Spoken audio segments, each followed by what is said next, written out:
ഒരു മതേതര രാഷ്ട്രത്തിൽ നിങ്ങളുടെ മതം നോക്കാതെ ആർക്കും പ്രസിഡന്റും പ്രധാനമന്ത്രിയുമാകാം.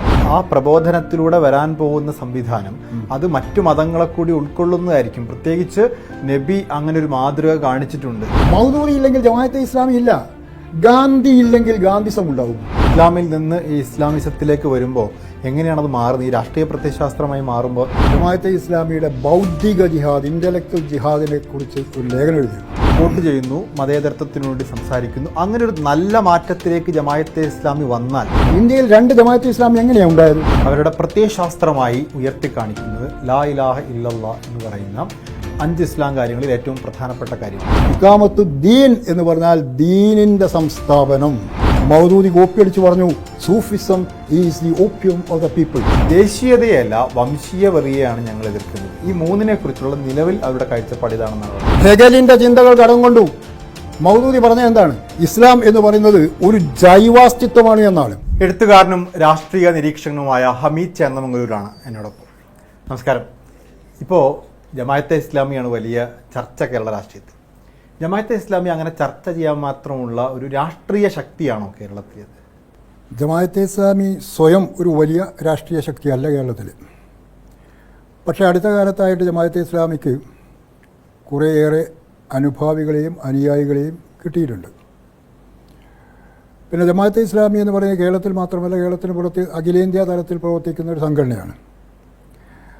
അതിനു പുറമെ ജമാഅത്തെ ഇസ്ലാമി പോലുള്ള പ്രസ്ഥാനങ്ങൾക്ക് ഇന്ത്യക്ക് പുറത്തുള്ള ജമാഅത്തെ ഇസ്ലാമി അല്ലാത്ത മറ്റ് ഇസ്ലാമിസ്റ്റ് സംഘടനകളുമായിട്ട് നേരിട്ട് ബന്ധമില്ലെങ്കിൽ ആശയപരമായിട്ടെങ്കിലും ബന്ധമുണ്ട്. നേരിട്ടവർ ബന്ധം പുലർത്തുന്നു എന്ന് പറയേണ്ട കാര്യമില്ല. ഈജിപ്തിലെ മുസ്ലിം ബ്രദർഹുഡിൻ്റെ ആശയവും ഇന്ത്യയിലെ ജമാഅത്തെ ഇസ്ലാമിയുടെ ആശയവും തമ്മിൽ യാതൊരു വ്യത്യാസവുമില്ല. അതുപോലെ മറ്റു പല രാഷ്ട്രങ്ങളിലും പ്രവർത്തിക്കുന്ന ഇസ്ലാമിസ്റ്റ് സംഘടനകളുണ്ട്. ഇപ്പോൾ ജമാഅത്തെ ഇസ്ലാമി എന്ന് പറയുന്നത് ഒരു ഇസ്ലാമിക സംഘടനയല്ല. അവർ അവകാശപ്പെടുന്നത് താങ്കളൊരു ഇസ്ലാമിക സംഘടനയാണ് എന്നാണ്. ജമാഅത്തെ ഇസ്ലാമി എന്ന വാക്കിനർത്ഥം ഇസ്ലാമിക സംഘടന എന്നാണ്. എന്നാൽ യഥാർത്ഥത്തിൽ അത് ഒരു ഇസ്ലാമിസ്റ്റ് സംഘടനയാണ്. എന്താ ഒരു വ്യത്യാസം ഇസ്ലാമികം ഇസ്ലാമിസ്റ്റ് എന്ന് പറയുന്നത്? പറയാം. ഇസ്ലാമും ഇസ്ലാമിസവും തമ്മിൽ വളരെ അടിസ്ഥാനപരമായ വ്യത്യാസങ്ങളുണ്ട്. ഒന്നാമത്തെ കാര്യം, ഇസ്ലാം മതം ആവിർഭവിച്ചിട്ട് 14 നൂറ്റാണ്ട് കഴിഞ്ഞു. ക്രിസ്തുവർഷം അനുസരിച്ച് പറയുകയാണെങ്കിൽ ഇസ്ലാം മതത്തിന്, മുഹമ്മദ് നബി പരിചയപ്പെടുത്തിയ ഇസ്ലാം മതത്തിന് 1414 വയസ്സുണ്ട്. അതേസമയം ഇസ്ലാമിസത്തിന് 1 നൂറ്റാണ്ടിൻ്റെ പഴക്കം പോലുമില്ല. ഏറി വന്നാൽ 96 വർഷത്തെ പഴക്കം മാത്രമാണ് ഇസ്ലാമിസത്തിനുള്ളത്. 1928 ഈജിപ്തിലാണ് ആദ്യമായിട്ട് നമുക്ക് ലക്ഷണമൊത്ത ഒരു ഇസ്ലാമിസ്റ്റ് സംഘടന രൂപീകരിക്കപ്പെടുന്നത്. ഹസനുൽ ബന്ന രൂപീകരിച്ച മുസ്ലിം ബ്രദർഹുഡ്, ഇഖ്വാനുൽ മുസ്ലിമോൻ എന്നറിയപ്പെടുന്ന മുസ്ലിം ബ്രദർഹുഡ്. അത് കഴിഞ്ഞ് 1941 അവിഭക്ത ഇന്ത്യയിൽ അബുൽ അഅ്ല മൗദൂദി ജമാഅത്തെ ഇസ്ലാമി എന്ന സംഘടന രൂപവൽക്കരിച്ചു. ഈ 2 സംഘടനകളും ഇന്ന് ലോകത്തിലെ അറിയപ്പെടുന്ന ഇസ്ലാമിസ്റ്റ് സംഘടനകളാണ്. ഇസ്ലാം മുന്നോട്ട് വെക്കുന്ന കാഴ്ചപ്പാടുകൾക്ക് തങ്ങളുടേതായ ചില വ്യാഖ്യാനങ്ങൾ നൽകുകയും ഇസ്ലാമിനെ അടിമുടി രാഷ്ട്രീയവൽക്കരിക്കുകയും ചെയ്യുകയാണ് ഹസനുൽ ബന്നയും അതുപോലെ മുസ്ലിം ബ്രദർഹുഡിൻ്റെ താത്വികനായിരുന്ന സയ്യിദ് കുത്തുബും ഇവിടെ ഇന്ത്യയിൽ, അവിഭക്ത ഇന്ത്യയിൽ ജമാഅത്തെ ഇസ്ലാമിയുടെ സ്ഥാപകാചാര്യനായ മൗലാന മൗദൂദിയും ചെയ്തത്. അപ്പോൾ അവ തമ്മിലുള്ള വ്യത്യാസം എന്താണെന്ന് ചോദിച്ചാൽ, മൗദൂദി അതുപോലെ തന്നെ കുത്തുബ്, ഹസനുൽ ബന്ന പോലുള്ള ഇസ്ലാമിസ്റ്റുകളൊക്കെ ഇസ്ലാം മുന്നിൽ വെച്ചിട്ട് ഒരു ഐഡിയോളജി ഉണ്ടാക്കി. ആ ഐഡിയോളജി അടിമത്തത്തിൻ്റെ ഐഡിയോളജിയാണ്, അടിമത്തത്തിൻ്റെ പ്രത്യയശാസ്ത്രമാണ്, ഐഡിയോളജി ഓഫ് സ്ലേവറി. അതുപോലെ അവർ തിയോളജി ഉണ്ടാക്കി. ഇസ്ലാം മതം മുന്നിൽ വെച്ചുകൊണ്ട് ഇസ്ലാം മതത്തിൻ്റെ വേദഗ്രന്ഥമായ ഖുർആൻ മുന്നിൽ വെച്ചുകൊണ്ട് പ്രവാചകൻ്റെ ചര്യകളും വചനങ്ങളും മുന്നിൽ വെച്ചുകൊണ്ട് അവർ തിയോളജി ഉണ്ടാക്കി. ആ തിയോളജി അടിമത്തത്തിൻ്റെ ദൈവശാസ്ത്രമാണ്. തിയോളജി ഓഫ് സ്ലേവറിയാണ്. ഈ ഇസ്ലാമിൽ നിന്ന് ഈ ഇസ്ലാമിസത്തിലേക്ക് വരുമ്പോൾ എങ്ങനെയാണത് മാറുന്നത്? ഈ രാഷ്ട്രീയ പ്രത്യയശാസ്ത്രമായി മാറുമ്പോൾ ഒരു മാറ്റം എങ്ങനെയാണത്? അത് രാഷ്ട്രീയ പ്രത്യയശാസ്ത്രമായിട്ടല്ല ഇസ്ലാം വരുന്നത്. ഇസ്ലാം 14 നൂറ്റാണ്ട് മുമ്പ് മുഹമ്മദ് നബിയുടെ കാലത്ത് ഇസ്ലാം വരുമ്പോൾ അത് ഒരു പൊളിറ്റിക്കൽ ഐഡിയോളജിയായിട്ട് രൂപാന്തരപ്പെടുകയല്ലല്ലോ ചെയ്തത്. അതിനു മുമ്പുണ്ടായിരുന്ന അറേബ്യൻ മേഖലയിൽ അതിനു മുമ്പുണ്ടായിരുന്ന പ്രധാനപ്പെട്ട 2 മതങ്ങളാണ് ജൂതമതങ്ങളും ക്രിസ്തുമതങ്ങളും. ജൂതമതവും ക്രിസ്തുമതവും. ഈ മതങ്ങളിൽ നിന്നൊക്കെയുള്ള അതിൻ്റെ പുരാണം മുന്നിൽ വെച്ചാണ് മുഹമ്മദ് നബിയും ഇസ്ലാം മതത്തിന് രൂപം നൽകിയത്. അത് മുഹമ്മദ് നബിയാണ് ഇസ്ലാം മതത്തിന് രൂപം നൽകിയതെന്ന് പറഞ്ഞാൽ സാധാരണഗതിയിൽ ഇസ്ലാം മത വിശ്വാസികൾ അംഗീകരിക്കില്ല. കാരണം അത് ആദ്യം മുതൽക്കേ ഉള്ളതാണ്, മാത്രമല്ല ദൈവത്താൽ നൽകപ്പെട്ടതാണ് എന്നാണ് അവരവകാശപ്പെടുക. അതെന്തായാലും ഈ മുഹമ്മദ് നബി കൊണ്ടുവന്ന ഇസ്ലാം എന്ന് പറഞ്ഞത് ഒരു രാഷ്ട്രീയ പ്രത്യയശാസ്ത്രമല്ല. അതിനെ രാഷ്ട്രീയവൽക്കരിച്ചു ഇസ്ലാമിസ്റ്റുകൾ. ജമാഅത്തെ ഇസ്ലാമിക്കാർ പറയുന്നത് ഇലാഹ് എന്ന് പറയുന്നത് ആരാധന എന്ന അർത്ഥത്തിൽ മാത്രം എടുക്കേണ്ടതില്ല, അതിന് രാഷ്ട്രീയമായ, സാമൂഹികമായ, സാംസ്കാരികമായ തലങ്ങളുണ്ട്.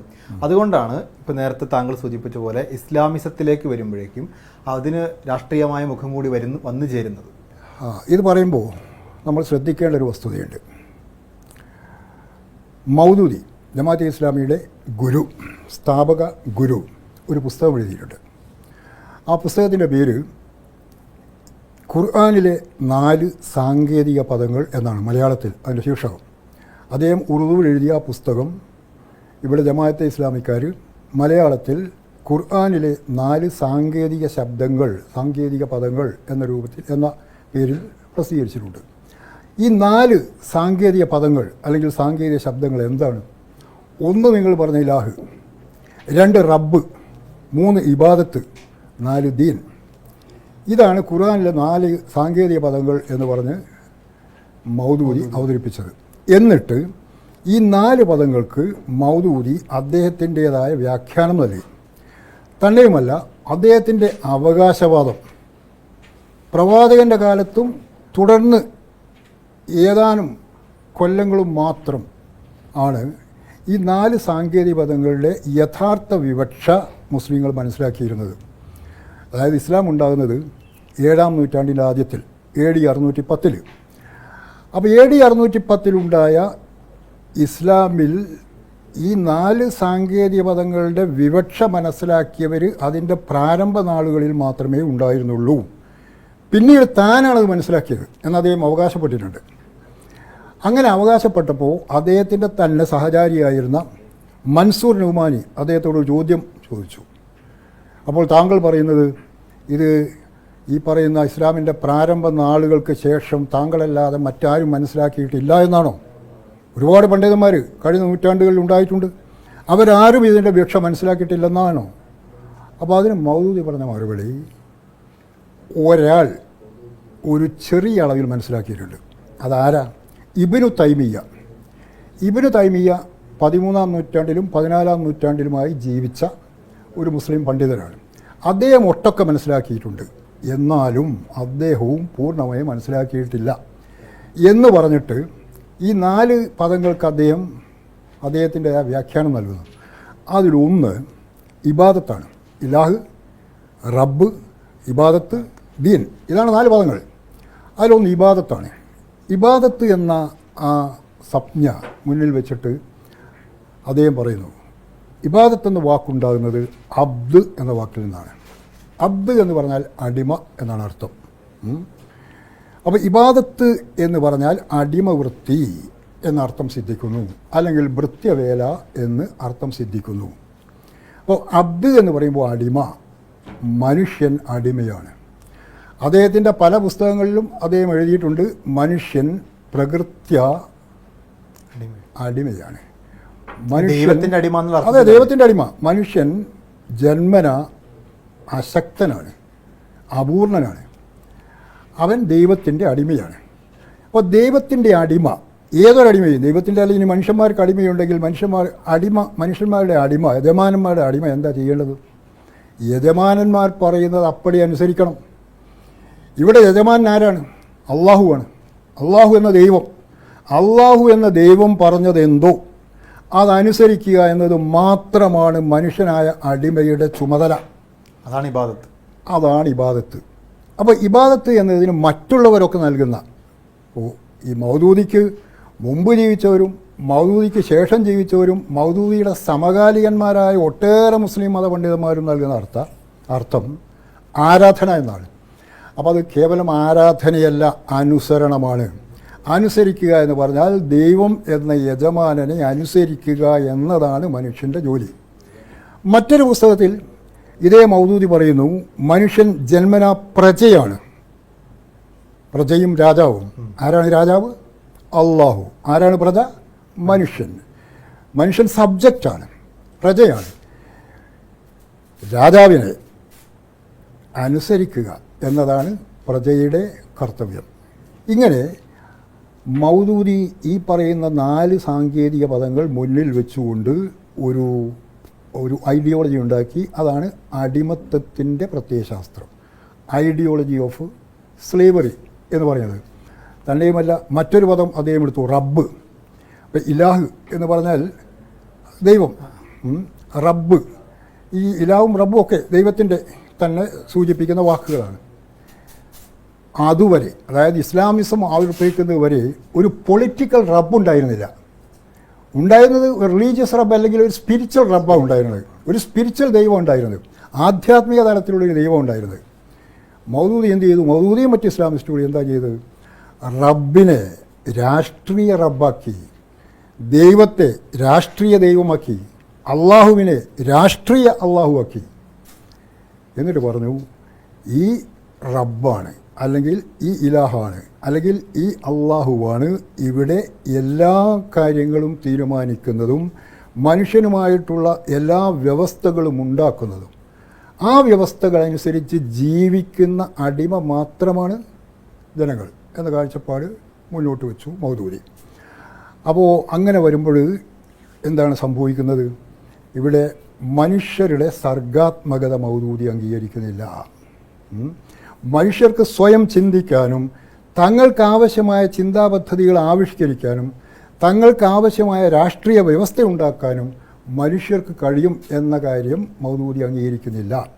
ഇനി അഥവാ അങ്ങനെ മനുഷ്യർക്ക് സാധിക്കുമെങ്കിൽ അത് ഇസ്ലാമിനെ സംബന്ധിച്ചിടത്തോളം, മൗദൂദിയുടെ കാഴ്ചപ്പാടിലുള്ള ഇസ്ലാമിനെ സംബന്ധിച്ചിടത്തോളം സ്വീകാര്യമല്ല.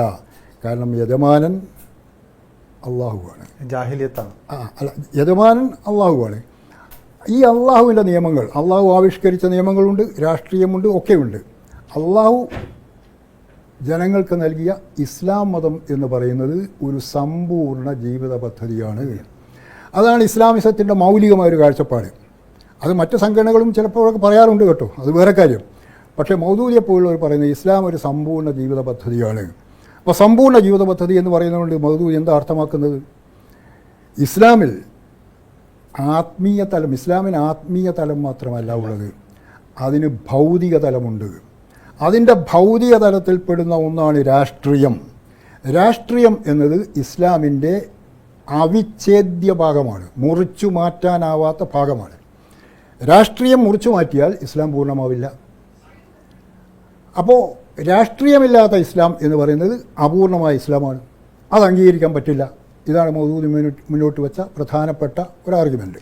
ഇപ്പോൾ അവരുടെ വെബ്സൈറ്റിലൊക്കെ നോക്കിക്കഴിഞ്ഞാൽ അവരുടെ പ്രത്യയശാസ്ത്രമായി ഉയർത്തിക്കാണിക്കുന്നത് ലാ ഇലാഹ ഇല്ലല്ലാഹ് എന്ന് പറയുന്ന 5 ഇസ്ലാം കാര്യങ്ങളിൽ ഏറ്റവും പ്രധാനപ്പെട്ട കാര്യമാണ്. അവർ വളരെ പ്രത്യക്ഷമായി അതിൻ്റെ അമീറൊക്കെ വന്ന് മാധ്യമങ്ങളിൽ പറയുന്നു, ഞങ്ങൾ മൗദൂദിയൻ കാഴ്ചപ്പാടുള്ള ഒരു പ്രസ്ഥാനമല്ല, മൗദൂദി ഞങ്ങളുടെ സ്ഥാപകനാണ്, പക്ഷേ മൗദൂദിയുടെ ആശയങ്ങളല്ല ജമാഅത്തെ ഇസ്ലാമിയുടെ പ്രത്യയശാസ്ത്രം. രണ്ടും ഞങ്ങൾക്ക് മതരാഷ്ട്രവാദം ഇല്ല എന്നുള്ളതാണ്. ഇതിനെ എങ്ങനെയാണ് കാണാൻ സാധിക്കുന്നത്? മൗദൂദി ഇല്ലെങ്കിൽ പിന്നെ ജമാഅത്തെ ഇസ്ലാമി ഇല്ല. കാരണം ജമാഅത്തെ ഇസ്ലാമി ഉണ്ടാകുന്നത് 1941 അത് ഉണ്ടാക്കിയതാരാ? മൗദൂദിയാണ്. തങ്ങൾ മൗദൂദിയുടെ ആശയങ്ങളല്ല പിന്തുടരുന്നത് എന്ന് അവർ പറഞ്ഞാൽ അതിനർത്ഥം എന്താ? ജമാഅത്തെ ഇസ്ലാമി ഉപേക്ഷിച്ച് പോയിരിക്കുന്നു എന്നാണല്ലോ.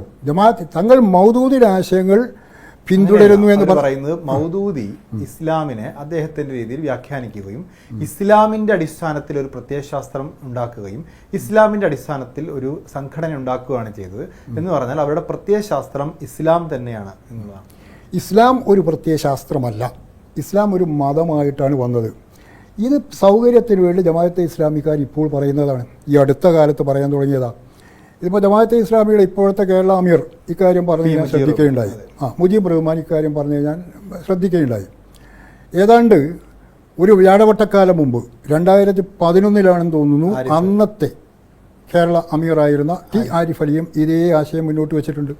അദ്ദേഹം അന്ന് പറഞ്ഞത് മൗദൂദിയുടെ ലിഖിതങ്ങളോ വീക്ഷണങ്ങളോ അല്ല തങ്ങളുടെ മൂലപ്രമാണം എന്നാണ്. അതിനർത്ഥം എന്താണ്? അതിനർത്ഥം മൗദൂദി മുന്നോട്ട് വെച്ച ആശയങ്ങളൊന്നും ഇസ്ലാമിൻ്റെ മൂലപ്രമാണങ്ങളിൽ നിന്നുണ്ടായതല്ല എന്ന് ഇപ്പോൾ ജമാഅത്തെ ഇസ്ലാമിക്കാർ പറയുന്നു എന്നാണ്. അതവർ പറയൂ. മൗദൂദി പറഞ്ഞ എല്ലാറ്റിൻ്റെയും ബാധ്യത അത് ജമാഅത്തെ ഇസ്ലാമിയുടെ തലയിൽ കെട്ടിവെക്കേണ്ടതില്ല. അപ്പം മൗദൂദിയുടെ ദേശീയതയെക്കുറിച്ചുള്ള, മൗദൂദിയുടെ ജനാധിപത്യത്തെക്കുറിച്ചുള്ള, മൗദൂദിയുടെ മതേതരത്വത്തെക്കുറിച്ചുള്ള കാഴ്ചപ്പാടാണ് വിമർശിക്കപ്പെടുന്നത്. ആ വിമർശനങ്ങൾ മുഴുവൻ ജമാഅത്തെ ഇസ്ലാമിയുടെ തലയിൽ കെട്ടിവെക്കേണ്ടതില്ല എന്നുള്ളതാണ് അവരുടെ നിലപാട്. ആ വിമർശനങ്ങളൊക്കെ ജമാഅത്തെ ഇസ്ലാമിയുടെ നേരെ ചെല്ലാനുള്ള കാരണം എന്താ? ജമാഅത്തെ ഇസ്ലാമി മലയാളത്തിൽ പ്രസിദ്ധീകരിച്ച ഒരു പുസ്തകമുണ്ട്, ജമാഅത്തെ ഇസ്ലാമിയുടെ സന്ദേശം എന്ന പേരിൽ അറിയപ്പെടുന്ന ഒരു പുസ്തകം. ഈ പുസ്തകം പിൽക്കാലത്ത് മതേതരത്വം, ജനാധിപത്യം, ദേശീയത്വം, ഒരു താത്വിക വിശകലനം എന്ന പേരിൽ പുനഃപ്രസിദ്ധീകരിക്കപ്പെട്ടു. 1947 മെയിലോ മറ്റോ മൗദൂദി നടത്തിയ ഒരു പ്രസംഗമാണ് ഇസ്ലാമിൻ്റെ സന്ദേശം എന്നത്. അതാണ് പിന്നീട് മതേതരത്വം, ദേശീയത്വം, ജനാധിപത്യം, ഒരു താത്വിക വിശകലനം എന്ന പേരിൽ ജമാഅത്തെ ഇസ്ലാമി പ്രസിദ്ധീകരിച്ചത്. അതിലാണ് മൗദൂദി ജനാധിപത്യം മുസ്ലിമിന് സ്വീകരിക്കാൻ പറ്റില്ല, മതേതരത്വം മുസ്ലിമിന് സ്വീകരിക്കാൻ പറ്റില്ല, ദേശീയത്വം മുസ്ലിമിന് സ്വീകരിക്കാൻ പറ്റില്ല, കാരണം ഇതെല്ലാം ഇസ്ലാമിന് ഘടകവിരുദ്ധമാണ് എന്ന് അസന്നിഗ്ധമായ ഭാഷയിൽ എഴുതി വെച്ചതാണ് ഈ പുസ്തകത്തിൽ. പക്ഷെ അവർ പറയുന്നു മതേതരത്വം എന്ന് ഉദ്ദേശിക്കുന്നത് യൂറോപ്യൻ സെക്യുലറിസമായിട്ടുള്ള മതനിരാസത്തെയാണ് മൗദൂദി എതിർത്തത്. ജനാധിപത്യം എന്ന് പറയുന്നത്, ജനാധിപത്യത്തെക്കുറിച്ച് മഹാത്മാഗാന്ധിക്ക് പോലെ എതിരഭിപ്രായങ്ങളുണ്ട് എന്ന് പറഞ്ഞ് ജനാധിപത്യം ഒഴിവാക്കണമെന്നല്ല, ജനാധിപത്യത്തിൽ ചില പോരായ്മകളുണ്ട് എന്നാണ് മൗദൂദി ചൂണ്ടിക്കാണിക്കുന്നത്.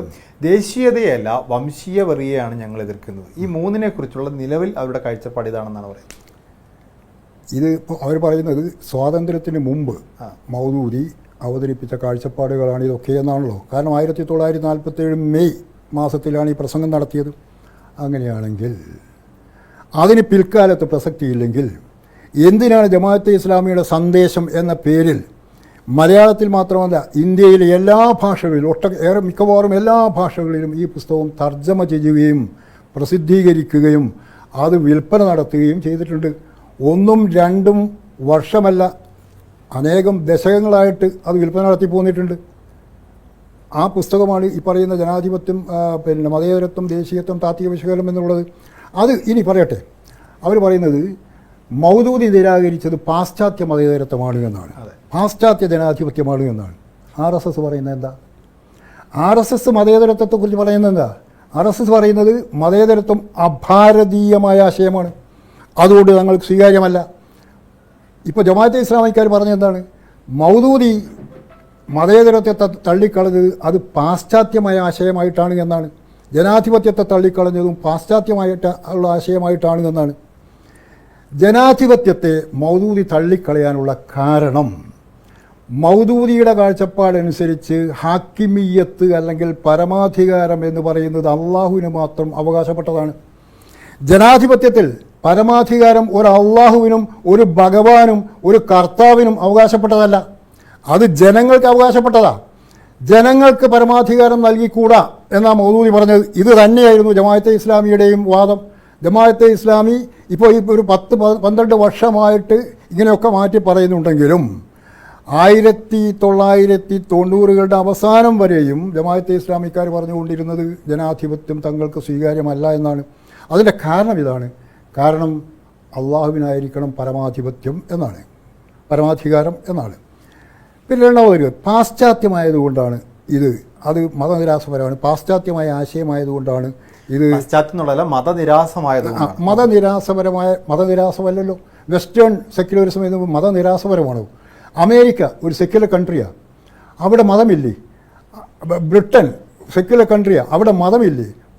ഒരുപക്ഷെ ഇന്ത്യയിലുള്ളതിനേക്കാൾ കൂടുതൽ ഭരണതലത്തിൽ മതം നിലനിൽക്കുന്നുണ്ട് അവിടെയൊക്കെ.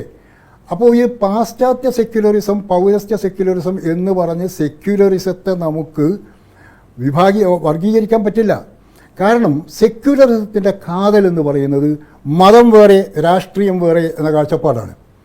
രാഷ്ട്രീയത്തിൽ മതം കടന്നു വന്നുകൂടാ, മതത്തെ വ്യക്തികളുടെ സ്വകാര്യ വിഷയമായിട്ട് കരുതണം, അതാണ്. അല്ലാതെ മതത്തെ നിരാകരിക്കുന്നില്ല. ഒരാൾക്ക് വേണമെങ്കിൽ ഇപ്പോൾ ഇന്ത്യ മതനിരപേക്ഷത 1947 തൊട്ട് സെക്യുലറിസം സ്വീകരിച്ചു. ഇവിടെ ഹിന്ദുക്കൾക്ക് അവരുടെ മതം കൊണ്ടു നടക്കാം, മുസ്ലിങ്ങൾക്ക് അവരുടെ മതം ആചരിക്കാം, ക്രിസ്ത്യാനികൾക്ക് അവരുടേതാകാം, സിഖുകാർക്ക് അവരുടേതാവാം, എന്നെങ്കിലും നിരാകരിച്ചിട്ടുണ്ടോ? ഇനി 18-19 നൂറ്റാണ്ടുകളിൽ യൂറോപ്യൻ രാഷ്ട്രങ്ങളിൽ സെക്യുലറിസം വന്നപ്പോൾ അവിടെ ക്രിസ്തുമതം പാടില്ല, മറ്റു മതങ്ങൾ പാടില്ല, അങ്ങനെയുള്ള വിശ്വാസം ഇവിടെ അനുവദിക്കില്ല എന്ന് പറഞ്ഞിട്ടുണ്ടോ? അങ്ങനെ വല്ല രാഷ്ട്രങ്ങളും പറഞ്ഞിട്ടുണ്ടെങ്കിൽ അത് സോവിയറ്റ് യൂണിയൻ പോലുള്ള കമ്മ്യൂണിസ്റ്റ് രാഷ്ട്രങ്ങൾ മാത്രമായിരുന്നു. അല്ലാതെ ഒരു പാശ്ചാത്യ രാഷ്ട്രത്തിലും മതേതരത്വം എന്നതിന് മതനിഷേധം എന്ന അർത്ഥം ആരും നൽകിയിട്ടില്ല. പിന്നെ മൗദൂദിയും കൂട്ടരും ജമാഅത്തെ ഇസ്ലാമിക്കാരും പറയുന്നുണ്ടല്ലോ, ഇത് പാശ്ചാത്യമാണ്, അത് പൗരസ്ത്യമല്ല, അല്ലെങ്കിൽ അതുകൊണ്ട് തന്നെ തങ്ങൾക്ക് സ്വീകാര്യമല്ല, അത് തെറ്റാണ് എന്നൊക്കെ പറയുന്നുണ്ടല്ലോ. മൗദൂദി ജമാഅത്തെ ഇസ്ലാമി എന്ന സംഘടനയുണ്ടാക്കുമ്പോൾ ഒരുപാട് പാശ്ചാത്യമായ ആശയങ്ങൾ കടം കൊണ്ടിട്ടുണ്ട്. ജർമ്മൻ ഐഡിയോളജിയിൽ നിന്ന് ഒരുപാട് കാര്യങ്ങൾ മൗദൂദി ജമാഅത്തെ ഇസ്ലാമി ഉണ്ടാക്കുമ്പോൾ കടം കൊണ്ടു. ഹെഗലിൻ്റെ ചിന്തകൾ കടം കൊണ്ടു. മൗദൂദി പറഞ്ഞ എന്താണ്? ഇസ്ലാം എന്ന് പറയുന്നത് ഒരു ജൈവാസ്തിത്വമാണ് എന്നാണ്, ഒരു ഓർഗാനിക് ബീങ് ആണെന്നാണ് പറഞ്ഞത്. ഇസ്ലാം എന്ന് പറയുന്നത് ജൈവാസ്തിത്വം. ഇത് എവിടെ നിന്നാണ് കിട്ടിയ മൗദൂദിക്ക്? ഹെഗലിൽ നിന്ന്. ഹെഗൽ പറഞ്ഞു state is an organic being, ജൈവാസ്തിത്വമാണ് എന്ന് ഹെഗൽ പറഞ്ഞു. ഹെഗൽ പറഞ്ഞപ്പോൾ ഹെഗൽ എന്താ അർത്ഥമാക്കിയത്? ഹെഗൽ ഉപയോഗിച്ച രൂപകം പോലും മനുഷ്യ ശരീരമാണ്. മനുഷ്യൻ്റെ ശരീരം പൂർണ്ണമാകണമെങ്കിൽ എല്ലാ അവയവങ്ങളും ഉണ്ടാകണം. ഒരവയവം മാറ്റിക്കഴിഞ്ഞാൽ അത് പൂർണ്ണമാവില്ല, സ്റ്റേറ്റ് പൂർണ്ണമാവില്ല. കാലില്ലെങ്കിൽ സ്റ്റേറ്റ് പൂർണ്ണമാവില്ല, കൈയില്ലെങ്കിൽ സ്റ്റേറ്റ് പൂർണ്ണമാവില്ല. ആ ഒരു രൂപം ഇത് ഇപ്പുറത്തേക്ക് എടുത്തിട്ടു മൗദൂദി. അദ്ദേഹം പറഞ്ഞു ഇസ്ലാം ഒരു ജൈവാസ്തിത്വമാണ്, അത് പൂർണ്ണമാകണമെങ്കിൽ അതിൽ മനുഷ്യനുമായി ബന്ധപ്പെട്ട എല്ലാ കാര്യങ്ങളും വരണം. അവൻ്റെ സാമൂഹിക ജീവിതം വരണം, അവൻ്റെ രാഷ്ട്രീയ ജീവിതം വരണം, മറ്റെല്ലാ കാര്യങ്ങളും വരണം. അപ്പോൾ രാഷ്ട്രീയ ജീവിതം, മനുഷ്യൻ്റെ രാഷ്ട്രീയ ജീവിതം എന്നത് ഇസ്ലാമിൽ നിന്ന് മാറ്റി നിർത്തിയാൽ അതെന്താവും? അത് തലവെട്ടിയ മനുഷ്യനെ പോലെയാകും, അല്ലെങ്കിൽ അംഗഭംഗം വന്ന മനുഷ്യനെ പോലെയാകും. ഒരംഗമില്ല, രാഷ്ട്രീയമില്ല എന്ന് പറഞ്ഞാൽ പൂർണ്ണമാവില്ല. ഇത് എവിടെ നിന്നാണ് കിട്ടിയ മൗദൂദിക്ക്? ഹെഗലിൽ നിന്ന്, പാശ്ചാത്യ ദർശനങ്ങളിൽ നിന്ന്. അത് മാത്രമാണോ? മൗദൂദി ജമാഅത്തെ ഇസ്ലാമിക്കാരും അതുപോലെ തന്നെ ഇസ്ലാമിസ്റ്റുകളും എങ്ങനെയാണ് സമൂഹത്തെ വർഗീകരിച്ചത്? സമൂഹത്തെ വർഗീകരിച്ചത് ഇസ്ലാം അല്ലെങ്കിൽ ഇസ്ലാമിക സമൂഹവും ജാഹിലീയത്തുമായിട്ടാണ്. ജാഹിലീയത്ത് എന്ന് പറഞ്ഞാൽ ഇസ്ലാമേതരമായ വ്യവസ്ഥകളുടെ പേരാണ്. അത് ഇസ്ലാം അല്ലാത്ത ഏത് വ്യവസ്ഥയും നിരാകരിക്കപ്പെടണം. അപ്പോൾ മൗദൂദിയെപ്പോലുള്ള ഈ ചിന്തകന്മാർ ഈ ഇസ്ലാമിക ലോകം, അനിസ്ലാമിക ലോകം എന്നിങ്ങനെ വർഗീകരിച്ചു. ഈ ഹുക്കുമത്തെ ഇലാഹി എന്ന് പറയുന്ന ഇതൊന്ന് പൂർത്തീകരിക്കും, ഞാനിതൊന്ന് പൂർത്തീകരിക്കും. അപ്പോൾ അല്ലെങ്കിൽ അത് വ്യക്തമാവില്ല. ഞാൻ ആദ്യം പറഞ്ഞത് പൂർണ്ണമാകാതെ പോകും. ഇത് എവിടെ നിന്നാണ് കിട്ടിയത്? അതായത് മൗദൂദി ലോകത്തെ മാനവ സമൂഹത്തെ രണ്ടായിട്ട് വിഭജിച്ചു. ഒന്ന് ഇസ്ലാമിക വിഭാഗം, മറ്റത് അനിസ്ലാമിക വിഭാഗം. മാർസിൻ്റെ വർഗ സിദ്ധാന്തം അപ്പടി കൂപ്പിയടിക്കുകയാണ് ഈ മൗദൂദി ചെയ്തത്. മാർസ് പറഞ്ഞത് എന്താണ്? മാർസ് പറഞ്ഞു മാനവ ചരിത്രം എന്ന് പറയുന്നത്, അറിയപ്പെടുന്ന മാനവ ചരിത്രം എന്ന് പറയുന്നത് ചൂഷകരും ചൂഷിതരും തമ്മിലുള്ള സംഘട്ടനത്തിൻ്റെ കഥയാണ്, മർദ്ദകരും തമ്മിലുള്ള സംഘട്ടനത്തിൻ്റെ കഥയാണ് എന്നാണ് പറഞ്ഞത്. മൗദൂദി എന്താക്കിയത്? മൗദൂദി പറഞ്ഞു മാനവ ചരിത്രം എന്ന് പറയുന്നത് ഇസ്ലാമും ജാഹിലിയത്തും തമ്മിലുള്ള സമരത്തിൻ്റെ കഥയാണ്. മാർസിന് വർഗസമരമായിരുന്നുവെങ്കിൽ ആ സ്ഥാനത്ത് ജമാഅത്തെ ഇസ്ലാമിയുടെ സ്ഥാപക ഗുരു മതസമര സിദ്ധാന്തം കൊണ്ടുവന്നു. ഇസ്ലാം എന്ന മതം ഒരു വശത്ത്, മറുവശത്ത് ഇസ്ലാം അല്ലാത്ത മതങ്ങളും പിന്നെ മതേതരമായ ആശയങ്ങളും. ഇവ തമ്മിലുള്ള സംഘട്ടനമാണ് മാനവചരിത്രം എന്നാക്കി മാറ്റി. തന്നെയുമല്ല, മാർസ് പറഞ്ഞു religion is the opium of the people. മാർസിൻ്റെ പ്രസിദ്ധമായ വാചകമാണല്ലോ, മനുഷ്യനെ മയക്കുന്ന കറുപ്പാണ് മതം എന്ന് പറഞ്ഞു. മൗദൂദി കോപ്പിയടിച്ച് പറഞ്ഞു Sufism is the opium of the people. കാരണം ഇദ്ദേഹം സൂഫിസത്തിനെതിരായിരുന്നു. സൂഫിസം ഇസ്ലാമിലെ തന്നെ ഒരു ചിന്താ പദ്ധതിയാണ്, പക്ഷേ അദ്ദേഹം എതിരായിരുന്നു. എന്നിട്ട് പറഞ്ഞു സൂഫിസം എന്ന് പറയുന്നത് മനുഷ്യനെ മയക്കുന്ന കറുപ്പാണ്. ഇങ്ങനെ കോപ്പിയടിച്ചുണ്ടാക്കിയത്. അതായത് ഈ പാശ്ചാത്യ ദർശനങ്ങളുടെ മേൽ പലതും കടമെടുത്തിട്ട് അതിന് ഇസ്ലാമിൻ്റെ ചായം പുരട്ടുക എന്ന പണിയാണ് മൗദൂദി ചെയ്തത്. ഈ ഹുക്കുമത്തെ ഇലാഹി എന്ന് പറയുന്ന റൂൾ ഓഫ് ഗോഡ് എന്ന് പറയുന്ന ആശയത്തിൽ നിന്ന് ഇക്കാമത്തുദ്ദീൻ എന്ന് പറയുന്ന ദീനിൻ്റെ വ്യവസ്ഥ സ്ഥാപിക്കുക എന്ന ആശയത്തിലേക്ക് മാറി എന്നാണ് അവർ അവകാശപ്പെടുന്നത്. ഈ മാറ്റം പ്രകടമായ മാറ്റമായിട്ടുണ്ടായിട്ടുണ്ടോ അവരുടെ സംഘടനാ സംവിധാനത്തിൽ? 1941 ഓഗസ്റ്റ് 26 ജമാഅത്തെ ഇസ്ലാമി അവിഭക്ത ഇന്ത്യയിൽ ലാഹോറിൽ രൂപവൽക്കരിക്കപ്പെടുന്നത്. 75 പേരാണ് പങ്കെടുത്തത്. അന്ന് തൊട്ട് ജമാഅത്തെ ഇസ്ലാമി അവിഭക്ത ഇന്ത്യയിലുണ്ടായ ജമാഅത്തെ ഇസ്ലാമി അന്ന് തൊട്ട് മുന്നോട്ട് വെച്ച ഏറ്റവും പ്രധാനപ്പെട്ട കേന്ദ്ര മുദ്രാവാക്യമാണ് ഹുക്കുമത്തെ ഇലാഹി. അത് ഉറുദു പദമാണ്. ഹുക്കുമത്തെ ഇലാഹി എന്ന് പറഞ്ഞാൽ അള്ളാഹുവിൻ്റെ ഭരണം. മൗദൂദിയുടെ കൃതികളിലൊക്കെ നമുക്ക് കാണാം, ഒന്നുകിൽ അള്ളാഹുവിൻ്റെ ഭരണം, അല്ലെങ്കിൽ ഇസ്ലാമിക രാഷ്ട്രം, അല്ലെങ്കിൽ ഉറുദുവിൽ തന്നെ അദ്ദേഹം ഉപയോഗിക്കുന്ന മറ്റൊരു ഖുദാക്കി ബാദ്ഷാഹത്ത്. ഖുദ എന്ന് പറഞ്ഞാൽ ഉറുദുവിൽ ദൈവം, ഖുദായുടെ ഭരണം. ഇതൊക്കെയാണ് മൗദൂദി ഉപയോഗിച്ച് പോകുന്നത്. 1941 1947 ഇന്ത്യ വിഭജിക്കപ്പെട്ടു, പാകിസ്ഥാൻ ഉണ്ടായി. പാകിസ്ഥാനിലേക്ക് ഇന്ത്യയുടെ ഭാഗമായിരുന്ന ഹൈദരാബാദിൻ്റെ ഭാഗമായിരുന്ന ഔറംഗാബാദിൽ ജനിച്ച മൗദൂദി പാകിസ്ഥാനിലേക്ക് കുടിയേറി. വിഭജനം നടന്ന് 10-12 ദിവസം കഴിഞ്ഞപ്പോഴത്തേക്ക് അദ്ദേഹം പോയി.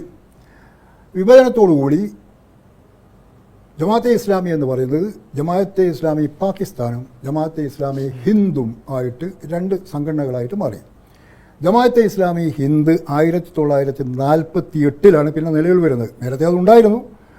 1948 പുനഃസംഘടിപ്പിക്കപ്പെട്ടു. 1948 അങ്ങനെ പുനഃസംഘടിപ്പിക്കപ്പെട്ടപ്പോഴാണ് ഇവിടെ അവർ ഹുക്കൂമത്തെ ഇലാഹി എന്നതിൽ നിന്ന്, അതുവരെ ഈ പറയുന്ന 1941 തൊട്ട് 7 വർഷം ഹുക്കൂമത്തെ ഇലാഹി എന്ന മുദ്രാവാക്യം സ്വീകരിച്ച ഇന്ത്യയിലെ ജമാഅത്തെ ഇസ്ലാമിക്കാർ 48 ഇന്ത്യൻ ജമാഅത്തെ ഇസ്ലാമി അല്ലെങ്കിൽ ജമാഅത്തെ ഇസ്ലാമി ഹിന്ദു വന്നപ്പോൾ ആ സംജ്ഞ മാറ്റി.